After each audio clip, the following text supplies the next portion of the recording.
வறுக்க, பொரிக்க, ஏன் எல்லா சமையலுக்கும் மந்த்ரா தான். மந்த்ரா கடலை எண்ணெய், அபார ருசி, ஆரோக்கியமான உடல் நலம்.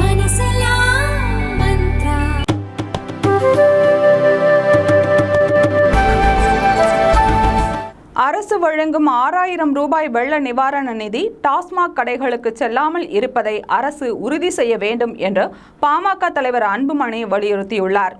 அவர் வெளியிட்டிருக்கும் அறிக்கையில், குடும்பங்களின் துயரத்தை துடைப்பதற்காக வழங்கப்படும் நிதி பாதிக்கப்பட்ட குடும்பங்களுக்கு கூடுதல் துயரத்தை ஏற்படுத்தி விடாமல் அரசு தடுக்க வேண்டும். மழை வெள்ள பாதிப்புக்காக வழங்கப்படும் 6000 ரூபாய் நிதி மக்களுக்கு பயன்படாமல் மதுக்கடைகளுக்கு சென்றுவிடக்கூடாது. வழக்கம் போல நியாய விலைக் கடைகளில் வழங்கப்படும் தொகை மதுக்கடைகளுக்கு சென்றால் எந்த ஒரு குடும்பத்திலும் மழை வெள்ளத்தால் ஏற்பட்ட பாதிப்புகளை சரி செய்ய முடியாது. அது அந்த குடும்பங்களின் துயரத்தை மேலும் அதிகரிக்கும். தமிழக அரசின் சார்பில் நிதியுதவி வழங்கப்படுவதற்கும் மது வணிகத்திற்கும் தொடர்பு இல்லை என்று கூற முடியாது.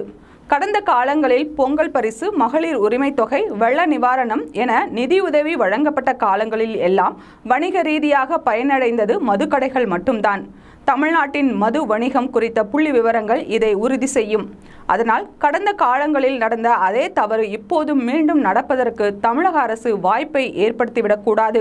எனவே மழை நிவாரண உதவி வழங்கப்படவிருக்கும் நாளை ஞாயிற்றுக்கிழமை தொடங்கி புத்தாண்டு வரை சென்னை, செங்கல்பட்டு, திருவள்ளூர், காஞ்சிபுரம் மாவட்டங்கள் மட்டுமன்றி அவற்றையொட்டிய பிற மாவட்டங்களிலும் மதுக்கடைகளை மூட தமிழக அரசு ஆணையிட வேண்டும்.